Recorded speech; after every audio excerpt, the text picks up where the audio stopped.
নমস্কার বন্ধুরা, আজকে তোমাদেরকে নিয়ে দেখাবো একটি সুন্দর মন্দির, যেটা আমার বাড়ির একদম সামনেই।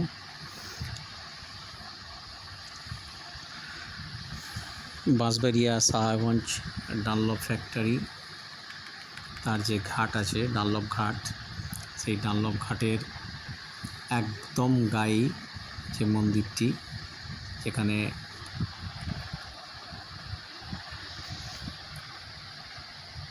রাম সীতা বিগ্রহ খুব সুন্দর। এবং আমরা আজকে রামনবমীতে সেখানে দর্শনের জন্য গেছিলাম। মন্দিরটি খুব সুন্দর এবং আলোকসজ্জা দিয়ে সাজানো আছে, এবং মন্দিরের ভেতরে আজকে পূজা আচ্ছা হয়েছে রামনবমী, সেই সঙ্গে ভোগ বিতরণ এবং প্রসাদ বিতরণও হচ্ছিল। আমরা সন্ধেবেলায় গেছিলাম, তো মন্দিরটি তোমরা এসে দর্শন করে দেখতে পারো। মন্দিরের ভেতরে ভিডিও তোমাদের যতটা পারলাম শেয়ার করলাম। মন্দিরটি তোমরা প্যান্ডেল থেকে ডানলপ ঘাট এসে আসতে পারো, অথবা ওপার থেকে মানে হালিশহর থেকে লঞ্চ ঘাটে ডানলপ ঘাটে এসে পৌঁছবে, এবং সেখান থেকে তার পাশেই ঘাটটি উঠতেই পাশেই মন্দিরটি তোমরা দেখতে পারো।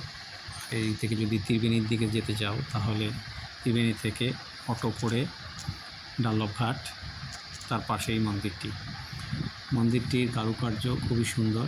এবং ঢুকতেই তোমাকে প্রথমে হাত ধুয়ে নিতে হবে, তারপর মন্দিরের ভেতরে প্রবেশ করলে দেখতে পাবে মন্দিরের ভেতরে রাম সীতার সুন্দর মূর্তি, তার সঙ্গে লোকনাথ বাবার মূর্তি দেখতে পাবে তোমরা, এবং সঙ্গে আছে শিব মূর্তি। এবং এছাড়াও